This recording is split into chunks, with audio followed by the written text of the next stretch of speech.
Kidlat News Updates. Mga balita ngayon, suspect sa pagpatay sa babaeng isinilid sa storage box, sumuko sa pulisya. Hiling ng kampo ni Duterte sa pagkuha ng medical information ibinasura ng ICC. Magnitude 6.4 na lindol tumama malapit sa Manay, Davao Oriental. Ako po si Cesar Soriano para ihatid ang nangungunang mga balita sa buong kapuluan.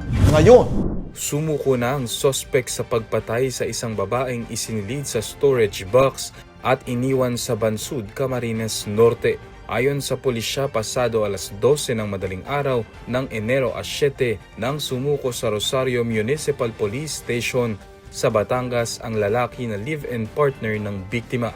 Ang 35 anyos na security guard ay inakusahang pumatay kay Anelis Agocoy, 38 anyos, na isinilid sa storage box at ibiniyahe mula sa kanilang apartment sa Cabuyao, Laguna patungong Bansud kung saan ito iniwan sa isang ilog.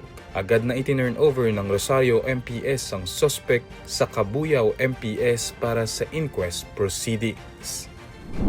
Tinanggihan ng International Criminal Court o ICC ang hiling ng kampo ni dating Pangulong Rodrigo Duterte na makuha ang private communications sa pagitan ng korte at ng medical experts na sumuri sa kanyang kakayahang humarap sa paglilitis.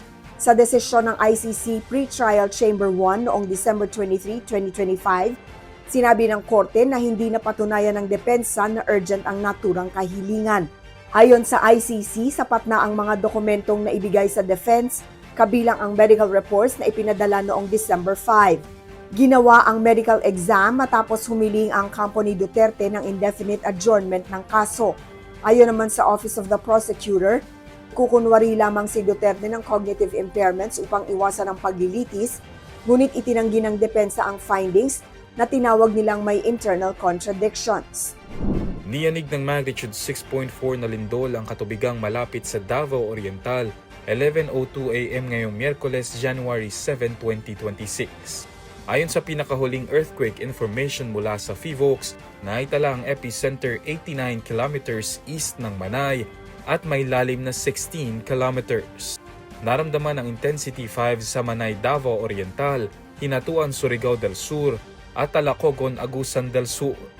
Intensity 4 naman sa Bislig at Caguait, Surigao del Sur at Tarragona at Catiil sa Davao Oriental. Naramdaman din ang lindol sa iba pang bahagi ng mga nabanggit na probinsya, gayon din sa iba pang lugar sa Visayas at Mindanao, kabilang ang Davao City kung saan agad na nagsilabasan sa mga gusali ang mga residente.